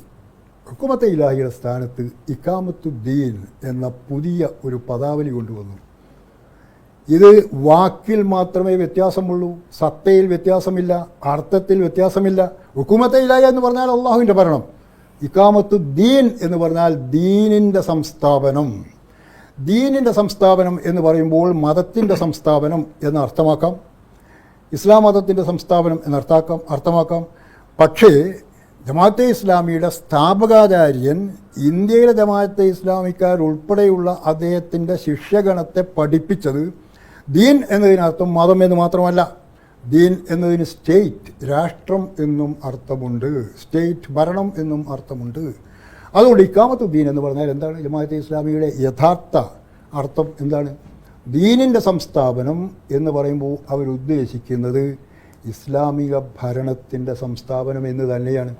ഇസ്ലാമിക പ്രബോധനത്തിലൂടെ ഒരു സാമൂഹിക പരിവർത്തനം സംഭവിക്കുകയും അങ്ങനെ ഇസ്ലാമിൻ്റെ പ്രബോധനം എന്ന് പറയുന്നത് ഇന്ത്യൻ ഭരണഘടന അംഗീകരിച്ചു കൊടുത്തിട്ടുള്ള അവകാശമാണ്. ആർക്കും അവരവരുടെ മതം വിശ്വസിക്കാം, അത് പ്രചരിപ്പിക്കാം. അങ്ങനെ പ്രചരിപ്പിച്ച് സാമൂഹിക പരിവർത്തനം ഉണ്ടാക്കുക എന്നുള്ളതാണ് ഞങ്ങൾ ലക്ഷ്യം വെക്കുന്നത്. അല്ലാതെ ഇവിടെ ഒരു യുദ്ധം ഉണ്ടാക്കി ഒരു വിപ്ലവം ഉണ്ടാക്കുക എന്നുള്ള അർത്ഥത്തിൽ മതരാഷ്ട്രവാദം ഇല്ല എന്നുള്ളതാണ്. അപ്പോൾ അവർ പ്രബോധനത്തിലൂടെ ഇവിടെ ജനങ്ങളെ ഇസ്ലാമിലേക്ക് കൊണ്ടുവന്ന്, അല്ലെങ്കിൽ ജമാഅത്തെ ഇസ്ലാമിലേക്ക് കൊണ്ടുവന്നിട്ട് ഇസ്ലാമിക ഭരണം സ്ഥാപിക്കുക എന്നല്ലേ അതിനർത്ഥം. നേരെ പറഞ്ഞാൽ എന്താണ് പ്രബോധനത്തിലൂടെ അവരുടെ ലക്ഷ്യം എന്താ? ജമാഅത്തെ ഇസ്ലാമിക്കാർ പ്രബോധനത്തിലൂടെ ചെയ്തുകൊണ്ടിരിക്കുന്നത് എന്താണ്? അവരുടെ മതേതര ഭരണം സ്ഥാപിക്കാനാണോ? കോൺഗ്രസ് ഉണ്ടാക്കിയ പോലെ മതേതര ഭരണം, അല്ലെങ്കിൽ കമ്മ്യൂണിസ്റ്റുകാർ ഉണ്ടാക്കുന്ന പോലെ മതേതര ഭരണം ഉണ്ടാക്കുന്നതിന് വേണ്ടിയാണോ അവർ ഈ പ്രബോധനം നടത്തുന്നത്? അല്ല, പ്രബോധനത്തിന്റെ ലക്ഷ്യം എന്ന് പറയുന്നത് എന്താണെന്നാണ് നമ്മൾ ചോദിക്കേണ്ടത്. ആ പ്രബോധനത്തിലൂടെ വരാൻ പോകുന്ന സംവിധാനം അത് മറ്റു മതങ്ങളെ കൂടി ഉൾക്കൊള്ളുന്നതായിരിക്കും. പ്രത്യേകിച്ച് നബി അങ്ങനെ ഒരു മാതൃക കാണിച്ചിട്ടുണ്ട്. മക്കയിൽ ഭരണം സ്ഥാപിക്കുമ്പോൾ അവിടെ ജൂതന്മാരുണ്ടായിരുന്നു, മറ്റു മതക്കാരുണ്ടായിരുന്നു. അവരെല്ലാം ഉൾക്കൊള്ളുന്ന ഒരു ഭരണ സംവിധാനം ഉണ്ടാക്കുന്ന ഒരു മാതൃക നബി തന്നെ മുഹമ്മദ് നബി തന്നെ മുന്നോട്ട് വെച്ചിട്ടുണ്ട് എന്നാണ് പറയുന്നത്.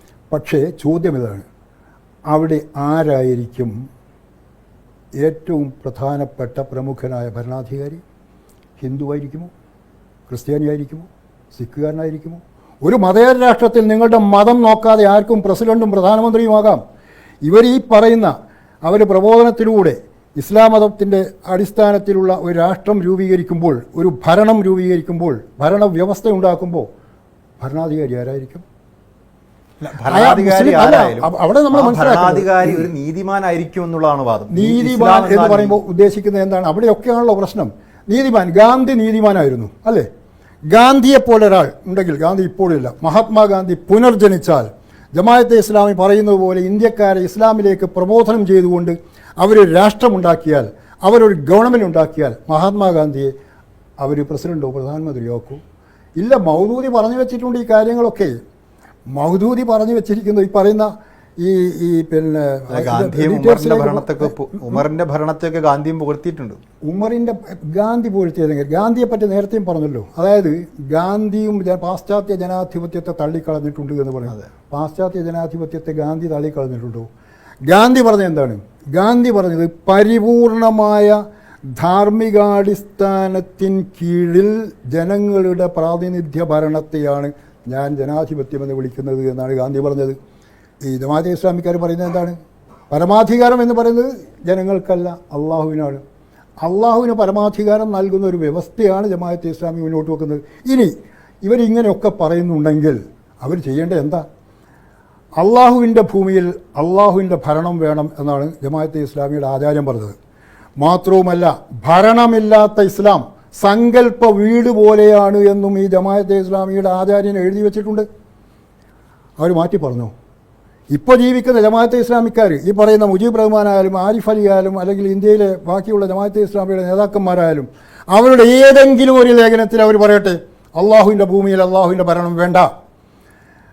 അവർ പറയട്ടെ ഭരണമില്ലാത്ത ഇസ്ലാം സങ്കല്പ വീട് പോലെയാണ് എന്ന മൗദൂദിയൻ ഭാഷ്യം ഞങ്ങൾ അംഗീകരിക്കുന്നില്ല എന്ന് തുറന്ന് പറയട്ടെ. അതൊന്നും അവർ പറയുന്നില്ല. ഇപ്പോഴും അവർക്ക് വേണ്ടത് അള്ളാഹുവിൻ്റെ ഭൂമിയിൽ അള്ളാഹുവിൻ്റെ ഭരണം വേണം. പക്ഷേ ഇന്ന് അങ്ങനെ തുറന്നു പറയാനുള്ള ചങ്കുറപ്പ് അവർക്ക് നഷ്ടപ്പെട്ടിരിക്കുന്നു. അതിൻ്റെ കാരണമാണ് നമ്മൾ അന്വേഷിക്കേണ്ടത്. അതാണ് പറയുന്നത്. ഇന്ത്യയുടെ മോചനം ഇസ്ലാമിലൂടെ എന്ന് പറഞ്ഞാൽ, വോട്ട് ചെയ്യുന്നത് ഹറാമാണ് എന്ന് പറഞ്ഞാൽ, ഷിർക്കാണ് എന്ന് പറഞ്ഞാൽ, സർക്കാർ ജോലി സ്വീകരിക്കരുത് എന്ന് പറഞ്ഞ ജമാഅത്തെ ഇസ്ലാമി ഇപ്പോൾ പറയുന്നു മതേതരത്വം ഞങ്ങൾ അംഗീകരിക്കുന്നു, ഇന്ത്യൻ ദേശീയതയെ അംഗീകരിക്കുന്നു, ജനാധിപത്യത്തെ അംഗീകരിക്കുന്നു. അങ്ങനെ ഒരു മാറ്റത്തിലേക്ക് ജമാഅത്തെ ഇസ്ലാമി വരാനുള്ള കാരണം എന്തായിരിക്കും? അത് പറയാം. ജനാധിപത്യം 1947 രാജ്യം സ്വതന്ത്രമായി. ഇന്ത്യയിൽ ആദ്യത്തെ പൊതു തെരഞ്ഞെടുപ്പ് എടുക്കുന്ന 1952 1952 പൊതു തിരഞ്ഞെടുപ്പ് നടക്കാൻ പോകുന്നു എന്ന സമയം വന്നപ്പോൾ, ഘട്ടം വന്നപ്പോൾ, അന്നത്തെ ഇന്ത്യൻ ജമാഅത്തെ ഇസ്ലാമി ഹിന്ദിൻ്റെ അമീറായിരുന്ന മൗലാന അബുല്ലൈസ് ഒട്ടേറെ ലേഖനങ്ങളും അദ്ദേഹത്തിൻ്റെ പത്രത്തിൽ മുഖപ്രസംഗങ്ങളും ഒക്കെ എഴുതി. അതിൽ വിശദീകരിച്ചുകൊണ്ട് ഇരുന്നത് എന്താണെന്ന് അറിയാമോ? എന്തുകൊണ്ട് മുസ്ലിങ്ങൾ വോട്ട് ചെയ്തുകൂടാ? അതായത് ഇലക്ഷൻ വരാൻ പോകുന്നു, പക്ഷേ മുസ്ലിങ്ങൾ വോട്ട് ചെയ്യാൻ പാടില്ല, എന്തുകൊണ്ട് പാടില്ല എന്ന് വിശദീകരിക്കുക. പറയുന്നത് എന്താ വിശദീകരണം? 1952 അതായത് പിന്നെ മൗദൂദിയൊക്കെ പോയി ഇവിടുന്ന് 1952 ഇക്കാമത്തുദ്ദീനാണ്, ഹുക്കൂമത്തെ ഇലാഹി പോയി. അപ്പോൾ പറയുന്നത് എന്താണ്? ഇവർ പറയുന്നത് എന്താ? മതവും ഭരണകൂടവും എന്ന് പറയുന്നത് രണ്ടാവുക സാധ്യമല്ല. ഇവിടെ മതേതര റിപ്പബ്ലിക്കായി മാറിയിരിക്കുന്നു ഇന്ത്യ. ഇവിടെ ഗവൺമെൻറ്, ഇവിടുത്തെ പിന്നെ സമ്പ്രദായം മതേതര ഭരണ സെക്യുലർ ഡെമോക്രസിയാണ്. ആ വ്യവസ്ഥയിൽ മുസ്ലിങ്ങൾ വോട്ട് ചെയ്തുകൂടാ.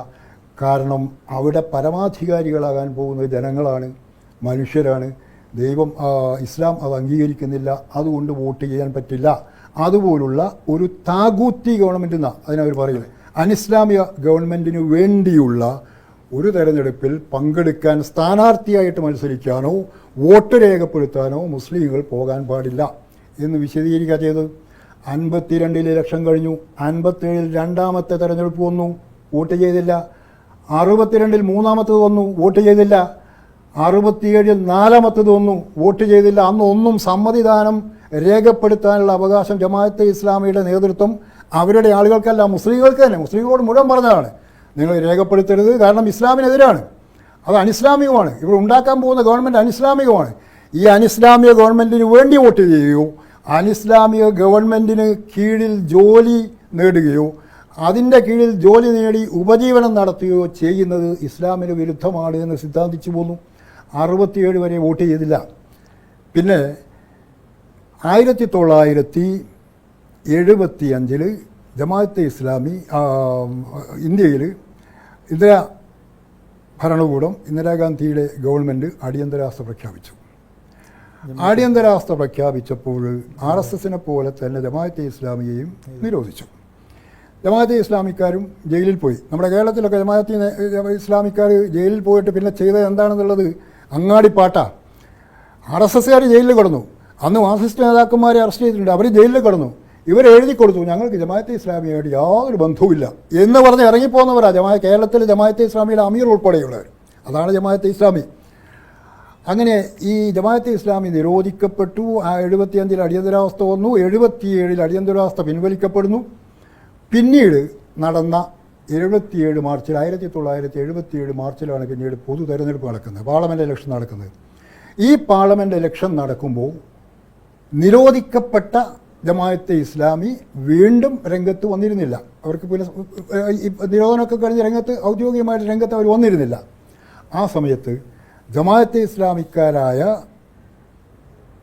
ആളുകൾ ജമാഅത്തെ ഇസ്ലാമി എന്ന സംഘടന ഇല്ലാത്ത സാഹചര്യത്തിൽ ജമാഅത്തെ ഇസ്ലാമിയുടെ നേതൃത്വത്തിൻ്റെ തന്നെ ആശീർവാദത്തോടു കൂടി തങ്ങളെ നിരോധിച്ച കോൺഗ്രസിനെ തോൽപ്പിക്കണം എന്നുറച്ച് അന്ന് പാർലമെൻറ്റ് ഇലക്ഷനിൽ വോട്ട് ചെയ്തു. അത് കഴിഞ്ഞ് ഇന്ദിരാഗാന്ധി ആ തെരഞ്ഞെടുപ്പിൽ പരാജയപ്പെട്ടതിന് ശേഷം വന്ന ഗവൺമെൻറ് ഇന്ദിരാഗാന്ധിയുടെ അടിയന്തരാവസ്ഥക്കാലത്തുണ്ടാക്കിയ ഭരണഘടനാ ഭേദഗതി അനുസരിച്ച് കേന്ദ്ര സർക്കാരിന് കൂടുതൽ അധികാരം നൽകിയിരുന്നു. അത് പുതുതായിട്ട് വന്ന സർക്കാർ പിൻവലിച്ചു. അത് പിൻവലിച്ചതോടുകൂടി ആദ്യം അവർക്ക് പിന്നെ ഒരു സമ്മതമൊക്കെ നൽകിയിരുന്നു. 1977 പാർലമെൻറ്റ് ഇലക്ഷൻ കഴിഞ്ഞിട്ട് മെയ്യിൽ വന്ന സംസ്ഥാന അസംബ്ലി തെരഞ്ഞെടുപ്പുകളിൽ വോട്ട് ചെയ്യാൻ ഔദ്യോഗികമായിട്ട് തന്നെ ജമാഅത്തെ ഇസ്ലാമി സമ്മതിച്ചു. പിന്നീടാണ് ഈ പറയുന്ന കേന്ദ്ര നിയമം, ആ ഭേദഗതി, പാർലമെൻറ്റ് ഭരണഘടനാ ഭേദഗതി ഭേദഗതി എന്ന് പറഞ്ഞാൽ നിയമം ഇല്ലാതാക്കി കേന്ദ്രത്തിന് കൂടുതൽ അധികാരം നൽകുന്ന നിയമം പിൻവലിച്ചോടുകൂടി ജമാഅത്തെ ഇസ്ലാമി വോട്ടവകാശം പിന്നെയും വിലക്കി. വോട്ട് ചെയ്യാൻ പാടില്ല എന്നാക്കി 1977 തന്നെ. പിന്നെ എപ്പോഴാണ് ഈ പറയുന്ന സമ്മതിദാന വിലക്ക് എടുത്തു കളഞ്ഞത്? 1985. 1985 ശേഷമാണ് ഇവിടെ ജമാഅത്തെ ഇസ്ലാമിക്കാർ വോട്ട് ചെയ്യാൻ തുടങ്ങിയത്. അതുവരെ പഞ്ചായത്ത് ഇലക്ഷനിൽ പോലും വോട്ട് ചെയ്യാൻ പാടില്ലായിരുന്നു. അതിന് കാരണമുണ്ട്. എന്താ കാരണം? കാരണം ജമാഅത്തെ ഇസ്ലാമിക്കാർ 1947 തൊട്ട് പറഞ്ഞുകൊണ്ടിരുന്നത്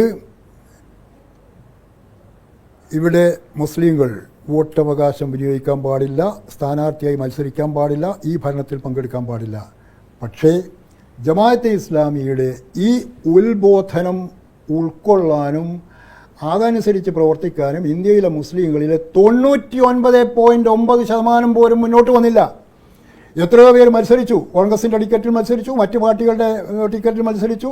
1952 നടന്ന തെരഞ്ഞെടുപ്പിൽ 10-25 മുസ്ലിം എം പിമാരുണ്ടായിരുന്നു. അങ്ങനെ എം പിമാർ 20-25 ഒക്കെ ആയിട്ട് മുസ്ലിം എം പിമാരൊക്കെ ഉണ്ടായി. അപ്പോൾ ജമാഅത്തെ ഇസ്ലാമിക്ക് മനസ്സിലായി തങ്ങളുടെ ഈ വോട്ട് വിലക്ക് എന്ന് പറയുന്നത് മുസ്ലിങ്ങൾ സ്വീകരിക്കാൻ പോകുന്നില്ല എന്ന് മനസ്സിലായി. അതാണ് ഒരു കാരണം. രണ്ടാമത്തെ കാരണം 1985 ആകുമ്പോഴത്തേക്ക് ഇവിടെ രാമജന്മഭൂമി പ്രശ്നം, ബാബറി മസ്ജിദ് പ്രശ്നമൊക്കെ കലുഷമായിക്കൊണ്ടിരുന്നു. തന്നെയുമല്ല അതുവരെ അത്ര ശക്തമല്ലാതിരുന്ന BJP പോലുള്ള RSS പോലുള്ള വിശ്വ ഹിന്ദു പരിഷത്ത് പോലുള്ള സംഘടനകൾ കരുത്താർജിക്കാനും തുടങ്ങി. ഇങ്ങനെ വന്നപ്പോഴാണ് ഇനി നമ്മൾ ഈ മതേതരത്വത്തെ എതിർത്തുകൊണ്ടിരുന്നാൽ നമുക്ക് രക്ഷയില്ല എന്ന് മനസ്സിലാക്കിയിട്ട് തങ്ങളും മതേതരത്വം അംഗീകരിക്കുന്നു എന്ന് പറയാൻ അവർ തുടങ്ങിയത്. അത് ഹൃദയമറിഞ്ഞുള്ള ഈ മതേതരത്വത്തോടുള്ളൊരു സ്നേഹമല്ല, സാഹചര്യം അവരെ അതിന് നിർബന്ധിക്കുകയാണ്. ഇത് പിന്നെ പാകിസ്ഥാനിലും അതുപോലെ തന്നെ ഇന്ത്യയിലും ബംഗ്ലാദേശിലുമൊക്കെ ജമാഅത്തെ ഇസ്ലാമിയുണ്ട്. ഇന്ത്യയിൽ 2 ജമാഅത്തെ ഇസ്ലാമി ഉണ്ട് എന്ന കാര്യം നിങ്ങൾ ശ്രദ്ധിച്ചിട്ടുണ്ടോ? കാശ്മീർ ഇന്ത്യയിൽ 2 ജമാഅത്തെ ഇസ്ലാമി എങ്ങനെയാണ് ഉണ്ടായത്? ജമാഅത്തെ ഇസ്ലാമി ഹിന്ദ് 1948 ഉണ്ടായാൽ അത് അഖിലേന്ത്യാ അടിസ്ഥാനത്തിൽ പ്രവർത്തിക്കുന്ന ഒരു സംഘടനയാണ്. പക്ഷേ ആ സംഘടനയിൽ നിന്ന് ജമാഅത്തെ ഇസ്ലാമി ജമ്മു കാശ്മീരിനെ ഒഴിവാക്കി. ഇന്ത്യയുടെ സംസ്ഥാനമായിരുന്ന ജമ്മു കാശ്മീരിൽ ഒഴിവാക്കി. എന്നിട്ട് 1953 ജമ്മു കാശ്മീരിൽ മാത്രമായിട്ട് ജമാഅത്തെ ഇസ്ലാമി ഉണ്ടാക്കിയവർ. കാരണം എന്താ? അവിടെ ജമാഅത്തെ ഇസ്ലാമി പ്രവർത്തിച്ചത് ഇന്ത്യയുടെ മറ്റു ഭാഗങ്ങളിൽ പ്രവർത്തിക്കുന്നത് പോലെ നിങ്ങൾ ഈ പറയുന്നു ഞങ്ങൾ പ്രബോധനത്തിലൂടെ ഇങ്ങനെ ഇത് കൊണ്ടുവരാൻ ശ്രമിക്കുന്നു എന്നും പറഞ്ഞ പോലെയല്ല. അവർ ഒന്നാം തരം ഹിംസാത്മകമായ പ്രവർത്തനം നടത്തിയിരുന്നത്. 1980കളിൽ അവിടെ അവരുടെ ജമിയത്ത് തുലബ എന്ന് പറയുന്ന വിദ്യാർത്ഥി പ്രസ്ഥാനം അന്ന് ഇന്ത്യൻ പട്ടികൾ കാശ്മീർ വിട്ടു പോവുക എന്ന മുദ്രാവാക്യം മുഴക്കിയിരുന്നത്. അവരുടെ ഹിസ്ബുൽ മുജാഹിദീൻ എന്നത് ഒരു ഭീകരവാദ പ്രസ്ഥാനമാണ്. അവരാളുകളെയൊക്കെ വേട്ടയാടിയിട്ടുണ്ട്. ആ രൂപത്തിലാണ് അവിടെ ഉണ്ടായിരുന്നത്. അപ്പോൾ ജമാഅത്തെ ഇസ്ലാമി ഇപ്പോൾ ഇത് പറയാനുള്ള കാരണം ഞാൻ പറഞ്ഞു. ഇതാണ് കാരണം. ഇവിടെ RSSും BJPയും പടർന്നു, നെൽക്കക്കള്ളി ഇല്ലാതായി. ഇത് തന്നെയാണ് പാകിസ്ഥാനിലെയും അവസ്ഥ. പാകിസ്ഥാനിലും ഇപ്പം കുറേ മാറിയില്ലേ, ബംഗ്ലാദേശിലും മാറി. എന്താ കാരണം? എന്താ ഇപ്പോൾ അവർ ഇലക്ഷനിൽ പങ്കെടുക്കുന്നു, നേരത്തെ പങ്കെടുക്കാൻ തുടങ്ങി. കാരണം എന്താ? കാരണം അവർ ഒരു കാലത്ത് നിരാകരിച്ച ജനാധിപത്യം, പാശ്ചാത്യ ആശയം എന്ന നിലയ്ക്ക് അവർ നിരാകരിച്ച സെക്യുലർ ഡെമോക്രസി എന്ന ആശയമില്ലാതെ തങ്ങൾക്ക് നിലനിൽപ്പില്ല. അവർ എന്ത് വേണ്ട എന്ന് പറഞ്ഞുവോ ആ സാധനമാണ്, അതായത് ജനാധിപത്യം എന്ന സാധനമാണ് അവർക്ക് പാകിസ്ഥാനിലായാലും ബംഗ്ലാദേശിലായാലും ഇന്ത്യയിലായാലും പ്രവർത്തന സ്വാതന്ത്ര്യം നൽകുന്നത്. അതുകൊണ്ട് അവർക്ക് ഇപ്പം ഞങ്ങൾക്ക് മതേതര ജനാധിപത്യം വേണം എന്ന് പറയുന്നു എന്നേ ഉള്ളൂ. ഒരു പാർട്ടി രൂപീകരിച്ചു, വെൽഫെയർ പാർട്ടി എന്ന് പറയുന്നത് പാർട്ടി രൂപീകരിക്കുന്നു, വോട്ട് ചെയ്യുന്നു, മതേതരത്വത്തിനു വേണ്ടി സംസാരിക്കുന്നു. അങ്ങനെ ഒരു നല്ല മാറ്റത്തിലേക്ക് ജമാഅത്തെ ഇസ്ലാമി വന്നാൽ അതൊരു പോസിറ്റീവായി കണ്ടുകൂടെ? ശരിക്കും പറഞ്ഞാൽ അവർ നേരത്തെയൊക്കെ ജനാധിപത്യ വിരുദ്ധമായി പെരുമാറിയിരുന്ന, മതേതര വിരുദ്ധമായി പെരുമാറിയിരുന്ന ഒരു സംഘടന അവർ ഒന്ന് പരിഷ്കരിച്ചു വരുന്നതിനെ പോസിറ്റീവായല്ലേ അതിനെ കാണേണ്ടത്? ഞാൻ ചോദിക്കട്ടെ, ഇവിടെ ജനസംഘം ഉണ്ടായിരുന്ന കാലത്ത് ഉള്ള ആ പാർട്ടിയാണോ ഇപ്പോഴത്തെ BJP എന്ന് പറഞ്ഞാൽ നേരത്തെ ഉള്ള ജനസംഘത്തിൽ നിന്ന് ഒരുപാട് മാറിക്കഴിഞ്ഞു. നേരത്തെയുള്ള ജനസംഘം പറഞ്ഞുകൊണ്ടിരുന്ന പല ആശയങ്ങളും ഇപ്പോഴവർ പറയുന്നില്ല. ആശയങ്ങൾ അവിടെ ഉണ്ടാവും, പക്ഷേ ഇപ്പോഴവർ അതങ്ങനെ പറയുന്നില്ല. ഇപ്പോൾ അവരും തങ്ങളും ജനാധിപത്യവാദികളാണ് എന്ന നിലപാടല്ലേ സ്വീകരിക്കുന്നത്.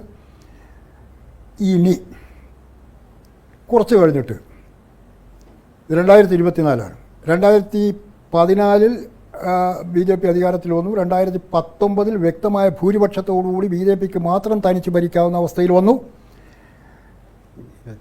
2024 ആകുമ്പോഴത്തേക്ക് BJP ഒരല്പം താഴോട്ട് പോയിരിക്കുകയാണ്. സ്വന്തം ഭരിക്കാൻ അവർക്ക് കഴിയില്ല.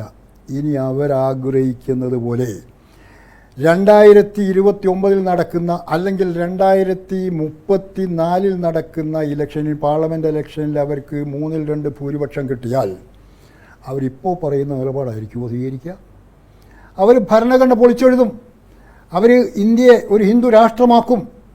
ജമാഅത്തെ ഇസ്ലാമിക്കാർക്ക് വെൽഫെയർ പാർട്ടി ഇപ്പോൾ ഉണ്ടാക്കാം. നിങ്ങൾക്ക് അത് പോസിറ്റീവാണെന്ന് നിങ്ങൾക്ക് പറയാം. പക്ഷേ ഇന്ത്യയിൽ സാധ്യമല്ല തൽക്കാലം. പക്ഷേ ഇന്ത്യയിൽ ഇസ്ലാമിക ഭരണം സ്ഥാപിക്കാൻ പറ്റുമാറ് അവർക്ക് സ്വാധീനമുണ്ടാക്കാൻ കഴിഞ്ഞാൽ അവർ RSSനെ പോലെ, RSS ഹിന്ദു രാഷ്ട്രം ഉണ്ടാക്കുന്നത് പോലെ അവർ ഇസ്ലാമിക രാഷ്ട്രമുണ്ടാക്കും, ഇസ്ലാമിക ഭരണമുണ്ടാക്കും. ഇസ്ലാമിക ഭരണം എന്ന് പറയുന്നത് നിങ്ങൾ ഈ പറഞ്ഞ മുഹമ്മദ് നബി മദീനയിൽ ഉണ്ടാക്കിയ ആ ഏർപ്പാടൊന്നുമല്ല.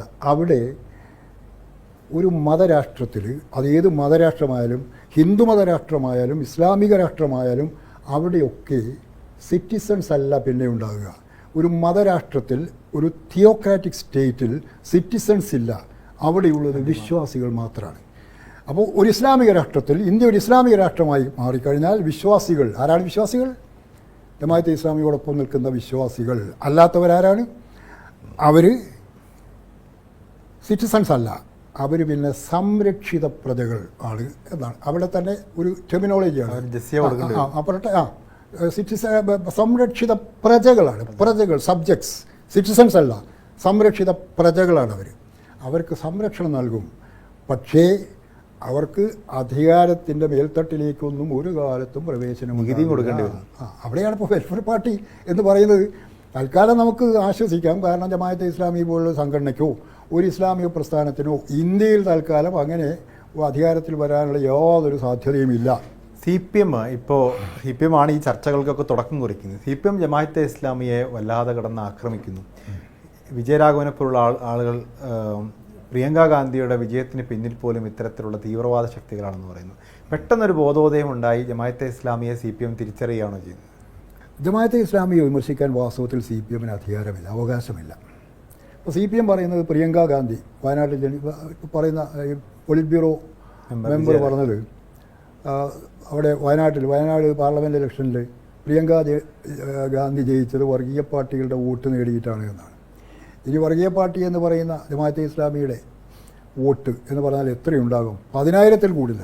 അതുകൊണ്ടൊന്നുമില്ല, അവിടെ ഒരു 3.5 ലക്ഷം ഭൂരിപക്ഷം അവർക്ക് കിട്ടിയിട്ടുണ്ടെങ്കിൽ ജമാഅത്തെ ഇസ്ലാമിയുടെ വോട്ടില്ലെങ്കിലും SDP-യുടെ വോട്ടില്ലെങ്കിലും ഒക്കെ അവർ ജയിക്കും എന്നുള്ള ഉറപ്പാണ്. അപ്പോൾ പറഞ്ഞതിൽ അർത്ഥമില്ല ഒരു കാര്യം. രണ്ടാമത്തെ കാര്യം, CPM എന്ന പാർട്ടി പലപ്പോഴും ജമാഅത്തെ ഇസ്ലാമിയുടെ വോട്ട് നേടിയിട്ടുണ്ട് ഇലക്ഷനിൽ. ഇപ്പം ഞാൻ ഉൾപ്പെടുന്ന മുക്കം മുനിസിപ്പാലിറ്റി 2015 വരെ പഞ്ചായത്തായിരുന്നു. 2010 ഞങ്ങളുടെ മുക്കം പഞ്ചായത്തിൽ നടന്ന തെരഞ്ഞെടുപ്പിൽ അവിടെ LDFന് ഭൂരിപക്ഷമില്ല. ഭൂരിപക്ഷം കിട്ടണമെങ്കിൽ ജമാഅത്തെ ഇസ്ലാമിയുടെ ഒരു പ്രതിനിധി ജയിച്ചിരുന്നു, ഒരു വനിത. ആ വനിതാ മെമ്പറെ കൂട്ടിയാണ് 2010 തൊട്ട് 2015 വരെ CPM ഞങ്ങളുടെ മുക്കം പഞ്ചായത്ത് ഭരിച്ചത്. അവിടെ മാത്രമല്ല, അതിനപ്പുറത്തുള്ള കൊടിയത്തൂർ പഞ്ചായത്തിലും കാരശ്ശേരി പഞ്ചായത്തിലും മലപ്പുറം ജില്ലയിലെ മറ്റ് പഞ്ചായത്തുകളിലും കണ്ണൂർ ജില്ലയിലുമൊക്കെ ഇതുപോലെ ജമാഅത്തെ ഇസ്ലാമിയുമായിട്ട് കൂട്ടുചേർന്ന് ഭരണം നടത്തിയിട്ടുണ്ട് CPIM. 2010 ഇലക്ഷൻ കഴിഞ്ഞ് 2015 ഇലക്ഷൻ വരുമ്പോൾ ഞങ്ങളുടെ പഞ്ചായത്ത് മുക്കം മുനിസിപ്പാലിറ്റിയായി. അവിടെ വീണ്ടും LDF അധികാരത്തിൽ വന്നത് വെൽഫെയർ പാർട്ടിയുടെ ജമാഅത്തെ ഇസ്ലാമിക്കാരുടെ 3 പ്രതിനിധികളെ കൂട്ടുപിടിച്ചിട്ടാണ്. എന്നിട്ട് ഭരണമായിരുന്നു അവിടെ. അതായത് ജമാഅത്തെ ഇസ്ലാമിക്കാരും വെൽഫെയർ പാർട്ടിക്കാരും ഒന്നിച്ച് ഭരണം നടത്തിയ CPIM-കാരും ഈ പറയുന്ന വെൽഫെയർ പാർട്ടിക്കാരുമായ ജമാഅത്തെ ഇസ്ലാമിക്കാരും ഒരുമിച്ച് ഭരണം നടത്തുകയായിരുന്നു അവിടെ. അതുപോലെ പലയിടത്തും അങ്ങനെ ചെയ്തിട്ടുണ്ട്. പാർലമെൻറ്റ് ഇലക്ഷൻ വരുമ്പോൾ, അതുപോലെ അസംബ്ലി ഇലക്ഷൻ വരുമ്പോൾ ഈ ജമാഅത്തെ ഇസ്ലാമിയുടെ നേതാക്കന്മാരെ കാണാൻ പോകുന്ന പതിവ് CPIM-ൻ്റെ നേതാക്കന്മാർക്കുണ്ടായിരുന്നു. ഇപ്പോഴും എന്തോ ചില കാരണങ്ങൾ അവർ അകന്നു നിൽക്കുന്നു എന്നല്ല. അവർ ആ പിന്തുണ UDF-നും കൊടുക്കുകയാണ്. അതായിരിക്കാം ഒരുപക്ഷെ CPIM-നെ പ്രകോപിപ്പിക്കുന്നത്. അതെ, ഇപ്പോൾ UDF-ന് ആണ് അവർ കൊടുക്കുന്നത്. അതും ഇവർ ചിന്തിക്കാത്തതുകൊണ്ടല്ലേ. എന്തുകൊണ്ടാണ് UDF-ന് കൊടുക്കുന്നത്? UDF-ന് കേരളത്തിൽ മാത്രമേ കൊടുക്കുന്നത്. രാജസ്ഥാനിലെ CPIM-ൻ്റെ സ്ഥാനാർത്ഥി എങ്ങനെയാണ് ജയിച്ചത്? ജമാഅത്തെ ഇസ്ലാമിക്കാരുടെ വോട്ടും കൂടി നേടിയിട്ടല്ലേ. അതുപോലെ തമിഴ്നാട്ടിൽ എങ്ങനെയാണ് ജയിച്ചത്? അവിടെയും ജമാഅത്തെ ഇസ്ലാമിക്കാരുടെ വോട്ട് പോയ CPIM-നല്ലേ. അവിടെയൊക്കെ ജമാഅത്തെ ഇസ്ലാമിക്കാരുടെ വോട്ടാവാം, ഇവിടെ പാടില്ല. ഇവിടെ മാത്രം ജമാഅത്തെ ഇസ്ലാമി എങ്ങനെയാണ് വർജ്യമാവുക അവർക്ക്? അത് ശരിയല്ലല്ലോ, ആ കാഴ്ചപ്പാട് ശരിയല്ല. അപ്പോൾ ഇവിടെ തൽക്കാലം UDF-നോടൊപ്പം നിൽക്കുന്നു എന്നതുകൊണ്ട് ആണ്. അങ്ങനെ UDF-നോടൊപ്പം നിൽക്കാൻ കാരണം എന്താ? ജമാഅത്തെ ഇസ്ലാമി. അതുകൂടി CPIM പരിശോധിക്കണ്ടേ? അതങ്ങനെ നിൽക്കാൻ കാരണം അവർക്ക് തൽക്കാലം എതിർക്കേണ്ടത് കേന്ദ്രത്തിൽ, തൽക്കാലം അവരുടെ ആഗ്രഹം കേന്ദ്രത്തിൽ BJP അധികാരത്തിൽ വരുന്നത് പറ്റുമെങ്കിൽ ഇല്ലാതാക്കണം. അതിന് കോൺഗ്രസിനെ കഴിയും. കാരണം കോൺഗ്രസിനെ പോലെ അഖിലേന്ത്യാ സാന്നിധ്യമുള്ള മറ്റൊരു രാഷ്ട്രീയ പാർട്ടിയും ഇന്ന് ഇന്ത്യയിലില്ല. CPIM ആണെങ്കിൽ കേരളത്തിൽ മാത്രമായി ചുരുങ്ങിയ വളരെ ശുഷ്കിച്ചൊരു പാർട്ടിയായി മാറിയിരിക്കുന്നു. ഈ ഒരു സാഹചര്യത്തിലാണ് കേരളത്തിൽ കൂടുതൽ UDF സ്ഥാനാർത്ഥികൾ, കോൺഗ്രസിൻ്റെ സ്ഥാനാർത്ഥികൾ ജയിച്ചു വരട്ടെ എന്നാഗ്രഹിച്ചുകൊണ്ട് അവർ വോട്ട് ചെയ്യുന്നത്. അതല്ലാതെ അവർക്ക് കോൺഗ്രസിനോട് ആഭിമുഖ്യം ഉണ്ടായിട്ടൊന്നുമല്ല. അവർ കോൺഗ്രസിനെയും കാണുന്നത് എങ്ങനെ? ഈ പറയുന്ന പോലെ മതേതര ജനാധിപത്യം, തങ്ങൾ വാസ്തവത്തിൽ ഇഷ്ടപ്പെടാത്ത മതേതര ജനാധിപത്യത്തിൻ്റെ വക്താക്കളാണ്. പക്ഷേ അവിടെ അപ്പുറത്ത് ഏറ്റവും വലിയ ശത്രു RSS അല്ലെങ്കിൽ BJP അല്ലെങ്കിൽ സംഘപരിവാറുണ്ട്. അവർ ഭരണം നടത്തുന്നു. അവരെ ഭരണത്തിൽ നിന്നിറക്കാൻ പറ്റിയ ഒരു വഴി എന്ന നിലയ്ക്ക് മാത്രമായി ചെയ്യുന്നത്. ഈ ലീഗ് മുസ്ലിം സമുദായത്തിനകത്ത് മതേതര പ്ലാറ്റ്ഫോമിൽ മതേതരത്വം ഉയർത്തിപ്പിടിച്ചുകൊണ്ട് പ്രവർത്തിക്കുന്ന രാഷ്ട്രീയ പാർട്ടിയാണെന്ന് പറയും. ഇപ്പോൾ ജമാഅത്തെ ഇസ്ലാമി ആ ലീഗിനകത്തേക്ക് കൂടി നുഴഞ്ഞു കയറുന്നു എന്നുള്ളതാണ് CPM-ൻ്റെ പ്രധാനപ്പെട്ട ഒരു ആരോപണം. ജമാഅത്തെ ഇസ്ലാമി ഈ ലീഗിനകത്തേക്ക് മാത്രമല്ല നുഴഞ്ഞു കയറുന്നത്. അത് CPM മനസ്സിലാക്കാതെ പോകുന്ന കാര്യമാണ്. ജമാഅത്തെ ഇസ്ലാമി CPM-ലേക്ക് നുഴഞ്ഞു കയറുന്നില്ലേ? ജമാഅത്തെ ഇസ്ലാമി കോൺഗ്രസിലേക്ക് നുഴഞ്ഞു കയറുന്നില്ലേ? മുസ്ലിം ലീഗിലേക്കും കോൺഗ്രസിലേക്കും CPM-ലേക്കും മറ്റു പാർട്ടികളിലൊക്കെ ജമാഅത്തെ ഇസ്ലാമി നുഴഞ്ഞു കയറുന്നുണ്ട്. ഇനി ജമാഅത്തെ ഇസ്ലാമി കാന്തപുരം സുന്നി പ്രസ്ഥാനത്തിലേക്ക് നുഴഞ്ഞു കയറുന്നില്ലേ? അതുപോലെ മറ്റേ സമസ്തയിലേക്ക് നുഴഞ്ഞു കയറുന്നില്ലേ? മുജാഹിദുകളിലേക്ക് നുഴഞ്ഞു കയറുന്നുണ്ട്. ഇതിനെപ്പറ്റി ഇതൊക്കെ മുന്നിൽ വെച്ചുകൊണ്ട് ഞാൻ 2011 മാതൃഭൂമി ആഴ്ച പതിപ്പിൽ ജമാഅത്തെ ഇസ്ലാമിയുടെ ബൗദ്ധിക ജിഹാദ്, ഇൻ്റലക്ച്വൽ ജിഹാദിനെ കുറിച്ച് ഒരു ലേഖനം എഴുതിയിരുന്നു. ഇൻ്റലക്ച്വൽ ജിഹാദ് എന്ന് പറയുന്നത് അവർ നടത്തുന്ന ജിഹാദ് എന്ന് പറയുന്നത് മറ്റേ കായിക ജിഹാദല്ല. അവർ ബൗദ്ധിക ഇൻ്റലക്ച്വൽ ജിഹാദ് നടത്തുന്നു. 2011 ഞാനത് എഴുതിയത്. 1987 ജമാഅത്തെ ഇസ്ലാമിക്കാരുടെ മാധ്യമം പത്രം നിലവിൽ വന്നു. മാധ്യമം പത്രം നിലവിൽ വന്നപ്പോൾ അവർ ഒരുപക്ഷെ നിങ്ങൾക്കൊക്കെ ഓർമ്മയുണ്ടാവും, ഒരു അമുസ്ലിം പത്രാധിപരെ തെരഞ്ഞു നടന്നു. കാരണം മാധ്യമം പത്രം വരുമ്പോൾ മുസ്ലിം പത്രാധിപരായാൽ ആൾക്കാർ ഇതൊരു മുസ്ലിം പത്രമാണ് എന്ന് വിലയിരുത്തുകയും പല ആളുകളും വാങ്ങാതിരിക്കുകയും ചെയ്യും. അതിന് പലരെയും സമീപിച്ചു. സുമാർ അഴീക്കോടിനെ സമീപിച്ചു, NV കൃഷ്ണവാര്യരെ സമീപിച്ചു. അവസാനം നമ്മുടെ ആരായിരുന്നു പത്രാധിപരായി വന്നത്? ബാലകൃഷ്ണൻ. ബാലകൃഷ്ണനെ കണ്ടെത്തി. ബാലകൃഷ്ണൻ പത്രാധിപരായി. ഇൻ്റലക്ച്വൽ ജിഹാദിൻ്റെ തുടക്കമായിരുന്നത്. അപ്പോൾ പത്രം എന്ന് പറഞ്ഞാൽ പത്രാധിപരാരാ? ബാലകൃഷ്ണനാണ്. അത് മുസ്ലിം പത്രമല്ല. അങ്ങനെ മുസ്ലിം സമുദായത്തിനകത്ത് മുസ്ലിം സമുദായത്തിനൊരു പത്രമില്ല, ചന്ദ്രിക മുസ്ലിം സമുദായത്തിൻ്റെ പത്രമല്ല, ലീഗ് എന്ന പാർട്ടിയുടെ പത്രമാണ്. മുസ്ലിം സമുദായത്തിനൊരു പത്രം വേണം എന്ന് പറഞ്ഞ് മുസ്ലിം സമുദായത്തിനകത്ത് പ്രചാരണം നടത്തുകയും, അതേസമയം ഇത് മുസ്ലിം സമുദായത്തിൻ്റെയോ ജമാഅത്തെ ഇസ്ലാമിയുടെയോ ഏതെങ്കിലും മുസ്ലിം സംഘടനയുടെയോ പത്രമല്ല, ഇത് മറ്റുള്ള മനോരമ പോലെയോ മാതൃഭൂമി പോലെയോ എല്ലാവർക്കും സ്വീകാര്യമായൊരു മതേതര പത്രമാണ് എന്ന് വരുത്തി തീർക്കാൻ വേണ്ടി, മാത്രവുമല്ല ഇടതുപക്ഷ മൂല്യങ്ങളോട് ആഭിമുഖ്യം പുലർത്തുന്നവർ കൂടിയാണ് എന്ന് വരുത്തി തീർക്കുവാൻ വേണ്ടി. കാരണം ഇടതുപക്ഷ മനസ്സിലുള്ള ഒരുപാട് വായനക്കാർ കേരളത്തിലുണ്ട്. അതുകൊണ്ട് ഇടതുപക്ഷക്കാരായ പ്രത്യേകിച്ച് നക്സലൈറ്റുകളായിരുന്ന പല ആളുകളെ കൊണ്ടും അതിൽ ലേഖനങ്ങൾ എഴുതിച്ചു, പത്രത്തിലും വരിയിലൊക്കെ എഴുതിച്ചു. അങ്ങനെ ഇൻ്റലക്ച്വൽ ജിഹാദ് നടത്തിപ്പോന്നവർ അവരുടെ മാധ്യമത്തിനും അതുപോലെ തന്നെ മീഡിയ വണിനും അതിനൊക്കെ ഒരു പൊതുസമ്മതി ഉണ്ടാക്കാൻ അവർക്ക് സാധിച്ചു. അതിൻ്റെ ഭാഗമായിട്ട് തന്നെ ആ ഇൻ്റലക്ച്വൽ ജിഹാദ് ഇപ്പോഴും തുടരുന്നു. അവരിപ്പോൾ CPM പറയുന്നത് പോലെ മുസ്ലിം ലീഗിലേക്കും അതല്ല CPMലേക്ക് പുരോഗമന കലാസാഹിത്യ സംഘത്തിലേക്ക് ഈ പറയുന്ന ജമാഅത്ത് ആശയമുള്ളവർ കടന്നു വന്നിട്ടില്ല എന്നിവർ വിശ്വസിക്കുന്നുണ്ടോ? ഓക്കെ, അപ്പോൾ മൗദൂദി മൈനസ് ജമാഅത്തെ ഇസ്ലാമി എന്ന് പറഞ്ഞാൽ ഒരു 0 ആയിരിക്കും. അങ്ങനെ തീർച്ചയായിട്ടും മൗദൂദി ഇല്ലെങ്കിൽ ജമാഅത്തെ ഇസ്ലാമി ഇല്ല. ഗാന്ധി ഇല്ലെങ്കിൽ ഗാന്ധിസം ഉണ്ടാവുമോ? ഗോൾവൽക്കർ ഇല്ലെങ്കിൽ ഗോൾവൽക്കറിസം എന്ന് പറയാവുന്ന RSS ഉണ്ടാവുമോ? ഉണ്ടാവില്ലല്ലോ. അതുപോലെ തന്നെയാണിത്. മൗദൂദിസമാണ് ജമാഅത്തെ ഇസ്ലാമി. ജമാഅത്തെ ഇസ്ലാമിയുടെ പ്രത്യയശാസ്ത്രം ഇസ്ലാമല്ല. ജമാഅത്തെ ഇസ്ലാമിയുടെ പ്രത്യയശാസ്ത്രം മൗദൂദിസമാണ്. മൗദൂദിസം ഇല്ലെങ്കിൽ ജമാഅത്തെ ഇസ്ലാമി ഇല്ല. മൗദൂദി ഇല്ലെങ്കിൽ പിന്നെ ജമാഅത്തെ ഇസ്ലാമി വട്ടപൂജ്യമായിരിക്കും. Thank U.